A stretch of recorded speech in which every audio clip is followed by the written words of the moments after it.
20 जुलाई 1969 का दिन इंसानों के लिए बहुत बड़ा दिन था। आज से 53 साल पहले इंसानों ने चंद्रमा की धरती पर अपने कदम रखे थे और नील आर्मस्ट्रॉन्ग चंद्रमा पर चलने वाले पहले व्यक्ति बने थे।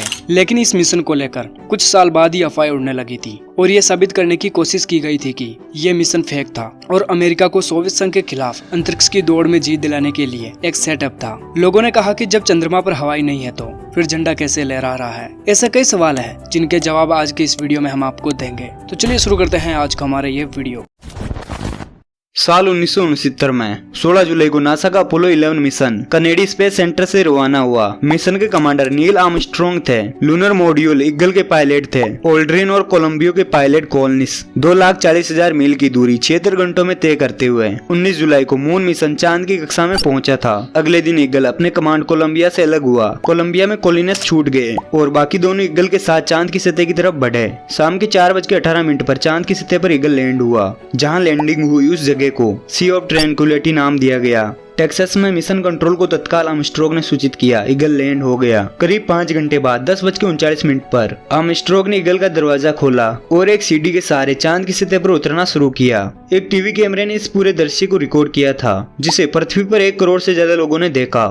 11:11 पर चंद्रमा की सतह पर बज एल्ड्रिन भी उतरे और दोनों ने मिलकर चांद पर कई तस्वीरें खींची और अमेरिकी झंडे को भी फहराया। कुछ आसान से वैज्ञानिक टेस्ट भी किए और अमेरिकी राष्ट्रपति निक्सन से बातचीत भी की। For every American, this has to be the proudest day of our lives. And for people all over the world, I am sure that they too join. और 1:54 पर ईगल ने कमांड मॉड्यूल कोलंबिया से जुड़ने के लिए वापस रवाना हो गया और चांद की कक्षा में घूम रहे कोलंबिया से ईगल 5:35 पर जुड़ जाता है और 22 जुलाई को 12:56 पर अपोलो 11 मिशन पृथ्वी की तरफ वापसी की यात्रा शुरू कर देता है और 24 जुलाई को 12:51 पर प्रशांत महासागर में अपोलो 11 मिशन कामयाबी के साथ लौट आता है। इसके बाद इंसानों के चांद पर उतरने के 5 और मिशन हुए। 1972 में यूजिन सर्नैन और हैरिसन सीमेट आखिरी इंसान थे जिन्होंने चांद पर अपने कदम रखे थे। अपोलो के सारे मिशन पर आज के हिसाब से $100 अरब से ज्यादा खर्च हुआ था। नील आर्मस्ट्रॉन्ग और ऑल्ड्रिन ने सिर्फ चांद की सतह से धूल और कुछ और चीजें लेकर आए, बल्कि ऐतिहासिक मिशन की याद के तौर पर बहुत कुछ छोड़कर भी आए थे। अपने पैरों के ढेर सारे निशान चांद पर छोड़े। इसके अलावा चांद पर उतरने में नाकाम रहे। अपोलो 1 मिशन की कुछ निशानियां भी चांद पर छोड़ दी गई थी। 73 देशों के नेताओं ने जो संदेश दिए थे उनकी एक सिलिकॉन डिस्क भी चांद की सतह पर अंतरिक्ष यात्रियों ने छोड़ी थी। चांद पर अमेरिकी दावे के तौर पर अमेरिकी झंडा, कुछ वैज्ञानिक अध्ययन के लिए उपकरण और हथौड़े जैसे कुछ औजार भी चांद पर छोड़ आए। अपोलो 11 मिशन की सबसे यादगार तस्वीरों में से एक ये भी थी जिसमें अंतरिक्ष यात्री चांद पर अमेरिकी झंडा फहराते हुए दिखते हैं। लेकिन अपोलो मिशन के दौरान पहले अमेरिका झंडा ले जाने की कोई प्लानिंग नहीं थी। नासा का इरादा संयुक्त राष्ट्र का झंडा चांद पर ले जाने का था। हालांकि अपोलो मिशन लॉन्च होने से 3 महीने पहले अमेरिकी झंडा चांद पर फहराने का फैसला किया गया था। इसके बाद नासा ने सरकारी कंपनी से एक अमेरिकी झंडा ऑर्डर कर दिया। इसकी कीमत $5.50 थी और ये नायलॉन का बना था। इसे लगाने के लिए धातु के पोल को भी खरीदा गया था जो $75 का पड़ा। इसे ऐसे डिजाइन किया गया था कि चंद्रमा की सतह पर इसे लगाने में परेशानी ना हो। अगला बड़ा सवाल यह आया कि आखिर झंडे के डंडे को स्पेसक्राफ्ट में रखा कहाँ जाए, क्योंकि झंडा ले जाने का फैसला बहुत देर बाद हुआ था और तब तक यान के अंदर 1-1 इंच के इस्तेमाल की प्लानिंग कर ली गई थी। फिर इसे लूनर लैंड की सीढ़ी से लगाकर भेजा गया। इसे ऐसे बनाया गया था ताकि इंजन की गर्मी से आग न लग जाए। अपोलो 11 के साथ भेजे गए झंडे को उस वक्त लूनर लैंडर पर लगाया गया जब वो रॉकेट पर बन चुका था।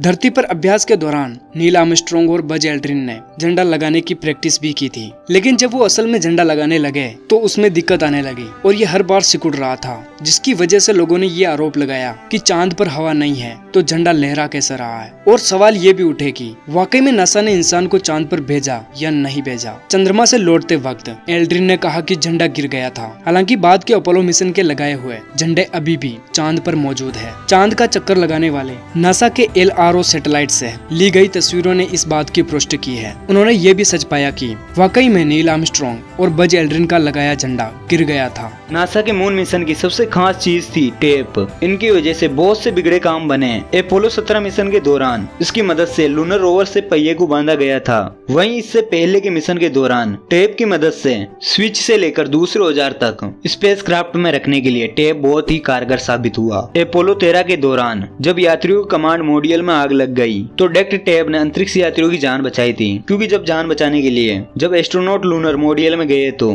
कार्बन डाइऑक्साइड निकालने वाले चौकोर डिब्बे लूनर मॉड्यूल में फिट नहीं हो रहे थे। नतीजा ये रहा कि इन्हें टेप की मदद से लूनर मॉड्यूल में फिट किया गया। हर अंतरिक्ष यात्री अपने साथ कुछ न कुछ निजी सामान चांद पर ले गया था।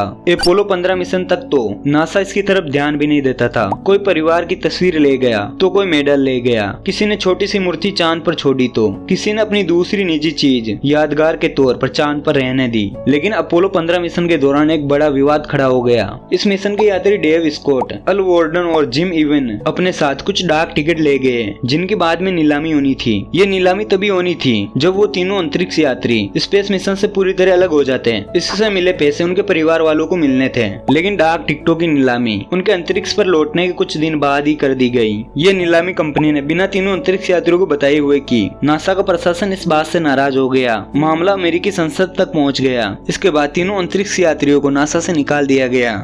मानव के लिए एक छोटा कदम है, मगर मानवता के लिए एक बड़ी छलांग है। ये शब्द नील आर्मस्ट्रॉन्ग के थे, जो चांद पर कदम रखने वाले पहले व्यक्ति थे। उन्होंने चांद पर पहला कदम रखने के बाद ये बात कही थी। अपोलो मून लैंडिंग मिशन को 50 साल से भी ज्यादा वक्त हो चुका है, लेकिन आज भी चांद की सतह पर एस्ट्रोनॉट्स के कदमों के निशान मौजूद है। दूसरी ओर इंसान एक बार फिर चांद की सतह पर लौटने की तैयारी कर रहा है। ऐसे में अमेरिकी स्पेस एजेंसी नासा ने एक वीडियो रिलीज किया। इस वीडियो में अपोलो 11 मिशन के एस्ट्रोनॉट्स के कदमों को आज भी चांद पर देखा जा सकता है। अपोलो 11 मिशन के तहत नील आर्मस्ट्रॉन्ग, बज एल्ड्रिन और माइक ओल्सन चांद पर गए थे। तीनों एस्ट्रोनॉट्स 20 जुलाई 1969 को चांद की सतह पर पहुंचे थे। नासा द्वारा रिलीज किए गए इस वीडियो को उसके लूनर रिकॉनेंस ऑर्बिट LR द्वारा रिकॉर्ड किया गया है। वीडियो में एस्ट्रोनॉट्स के कदमों के निशान को 50 साल बाद भी देखा जा सकता है। चंद्रमा की सतह पर चलने और वहां की मिट्टी को पृथ्वी पर वापस लाने के अलावा अपनी मौजूदगी का संदेश भी छोड़ा। ऐसे में सवाल उठता है कि 50 साल से भी ज्यादा समय हो चुका है और एस्ट्रोनॉट्स के कदमों के निशान कैसे मौजूद है।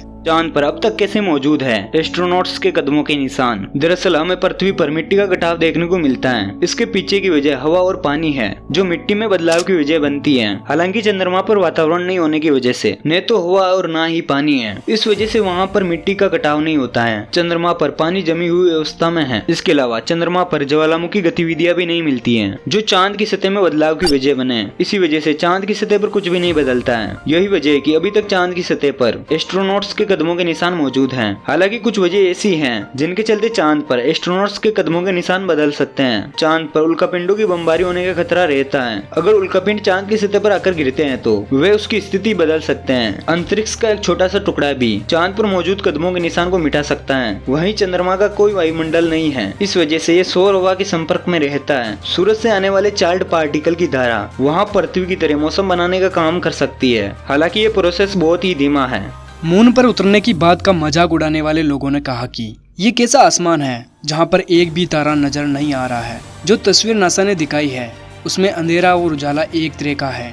इसका जवाब रोचेस्टर इंस्टीट्यूट ऑफ टेक्नोलॉजी के प्रोफेसर ब्राउन कबेरलियन ने दिया था। उन्होंने कहा कि चंद्रमा की सतह पर सूरज की रोशनी इतनी तेज होती है कि तारों की चमक को भी कम कर देती है। इस वजह से तारे नहीं दिख पाते हैं। दोस्तों, इंटरनेट पर मिली ये जानकारियां थी जो हमने आपको बता दी है। अब आपको डिसाइड करना है कि सच में मून लैंडिंग फेक थी या फिर नहीं। और मिलते हैं आपको एक और नए टॉपिक के साथ।